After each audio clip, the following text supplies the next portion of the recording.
Turning now to the world of politics, we're in uncharted territory, aren't we, as we kick off the new year and the official launch of the 2024 election season. It begins with sparks flying on Capitol Hill yesterday with Hunter Biden showing up unexpectedly. Today, he's also expected in an L.A. courtroom on tax charges. All of this as DeSantis and Haley went after each other in last night's fifth GOP debate. The frontrunner, again, a no-show, holding his own counter-programming, all as we barrel toward another government shutdown in Congress. What are they doing? That's the big question. Here to help break this all down, put it into perspective so we understand it, it's Caroline Heldman, professor of critical theory and social justice at Occidental College, our first interview for the new year. Good morning. Happy New Year, Caroline. Happy New Year, Giselle. Good to be with you. There's so much to get to. I don't even know what to begin with, but let's start with last night's debate just because it happened last night, right? A one-on-one matchup between DeSantis and Haley. Ramaswamy didn't make the cut. Chris Christie out. Started out as a slugfest. They went after each other, but they also went after Trump. What's your biggest takeaway? Well, it's the first time we've seen them both really go after Trump in a debate. I will say it's been tepid up until this point. I think both of them did a fine job. I think especially DeSantis showed his energy and his enthusiasm, and Haley's always good. She's tough as nails in these debates. So I don't think it moved the needle. Both of them did just fine. With Christie out, where do voters go, DeSantis or Haley? They go to Haley. About 2/3 of them, according to polls, will go to Haley. She's much more the kind of pre-MAGA Reagan Republican, if you will, whereas DeSantis is very squarely MAGA and saying he can deliver it even more efficiently than Trump. So Trump didn't show up because he's so far ahead of the polls he doesn't feel he has to, and he held counter-programming, and we're told he took a more moderate approach. Your takeaway? Yeah, the fiery rhetoric was missing. He seemed very relaxed. Really, if you want to look at who won the Haley-DeSantis debate, it was Donald Trump. He didn't have to show up. He still leads in the polls. It didn't move anything. And Donald Trump has proven again and again that he doesn't even barely need to campaign in these states because he's so far ahead. Yeah, and all these court cases seem to just give him more uptick in the polls. So today, speaking of the court cases, closing arguments in Trump's fraud trial in New York. The judge in that case received a bomb threat overnight. Trump is angry because he couldn't make closing statements. He would not adhere to some of the regulations the judge was posing him, not to, attack the clerks, et cetera, not to campaign on the witness stand. But here's the big question. What happens in this case? Does he lose his business in New York?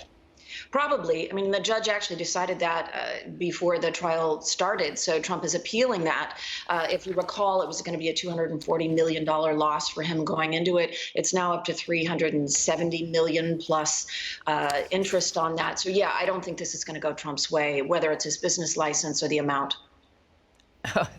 Okay. All right. But the other big cases, as you know, are before federal courts and an appeals court. His lawyers claiming he could assassinate his political rivals due to presidential immunity, blanket immunity. And then, of course, the 14th Amendment case now before the Supreme Court. These are big cases with monumental impact and implications on the election and on future elections. Which case do you think has most traction? Well, I think the one that he needs to be most worried about is the election interference, the January 6th case, Jack Smith. And as you noted, the case in New York, that's a civil case. That's about money. But he also needs to be looking ahead in terms of jail time. In terms of the long term, I would look at the Georgia case, because if Trump is elected president again in 2024, he can exempt himself from all the federal cases, but he can't do that at the state level. So he needs to be worried about Georgia long term. And that's why there's so much delay tactics under play. A lot on the line for Chief Justice Roberts, a high court with the lowest approval ratings historically. Any decision could seriously tip the scales in this presidential race. Does he make Clarence Thomas, facing ethical questions of his own, recuse himself? His own wife was implicated in January 6th. Yeah, I mean, Jenny Thomas, we have text messages. We know that she was part of that violent insurrection, and it is shocking that Clarence Thomas hasn't recused himself. But Giselle, as you know, even though the court has been facing all of these ethical allegations and they put in new rules, there's no teeth behind them. He can't make Clarence Thomas step down. Should he ethically? Of course he should. And, the balance of the Supreme Court's, their legacy and public opinion is in the balance. I would anticipate that they will not interfere with the state cases. They will actually let Trump appear on ballots where states have kept him off, with the reasoning that that wasn't intended to be extended to the presidency. That at least that's what Trump's lawyers are going to argue. But I also think the court is not going to provide Trump immunity for his actions when he was president. Right. Well, Trump's lawyer, Alina Habba, on one of the competing stations, said Brett Kavanaugh owes him. What do you make of that?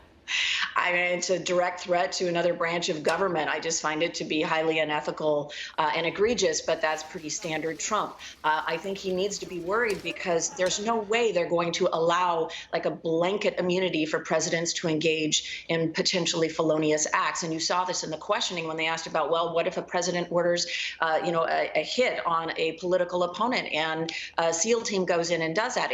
And his lawyers argued that basically if Congress didn't take action, then yes, the president would be immune. Imagine that being put into place. I just don't think it's going to happen.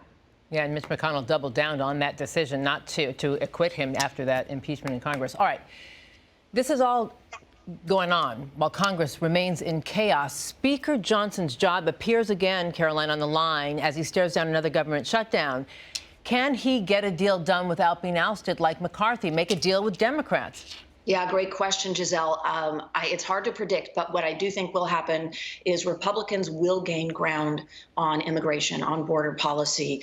They are forcing the issue. That is obviously what is driving this. And I would imagine that Democrats in the Biden camp will have to give something on that in order to get aid for Ukraine and Israel in order to keep the government open. I think that Republicans are playing this really well. It's not the way government is supposed to work, but it's certainly the way it's worked the past few years. Yeah, it gotten so contentious and divisive. In a surprise move yesterday, Hunter Biden shows up on Capitol Hill. Chaos, right? He wants to testify publicly at this contempt, hearing. He doesn't trust the process to do it behind the scenes, and it was such a circus. Here's what California Congresswoman Katie Porter had to say. Take a listen. Hunter Biden has offered to testify in public in front of this committee. If Republicans only want his secret, private testimony, that is, as the kids say these days, sus. Sus. I hadn't heard that one before, but is she right? She's absolutely right. I mean, Hunter Biden is I think, finally decided the White House can't have his back during an election or maybe period, that he really has to fight for himself. And he is fighting it in the ground of public opinion. It is very obvious that he wants to speak. And it's also very obvious that they want it behind closed doors so they can cherry pick and use his testimony in political ways. Right. Well, today he's in court in Los Angeles, as you know, on federal tax charges. This despite paying back those taxes and admitting to a drug problem and still zero evidence of any wrongdoing with his father. What's at play here and what do you expect to happen? He faces 17 years in prison. It's all politics, which is frightening given the 17 years. But the fact is, he's in an LA courtroom today because his father is president. He is being targeted politically. And it provides a really great talking point for Donald Trump, who can say, well, yes, I've had my legal woes, but also Biden's been impeached if that happens, or Biden has had his legal woes as well. But you're right. There is zero evidence linking Hunter Biden's actions to President Biden. Yeah, and really quickly, because I'm running out of time, but President Biden made this big speech on the importance of protecting democracy. It hasn't moved the needle, it seems, and he's not gaining ground in the polls. Trump is.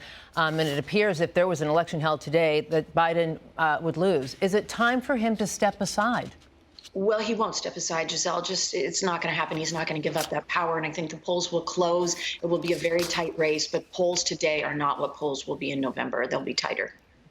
All right. Well, we're off and running now in 2024 election, and here we are, right? Caroline Heldman, professor of critical theory and social justice at Occidental College. Always a pleasure to have you on. Look forward to next Thursday when we can do this all again. Yes, great to see you, Giselle.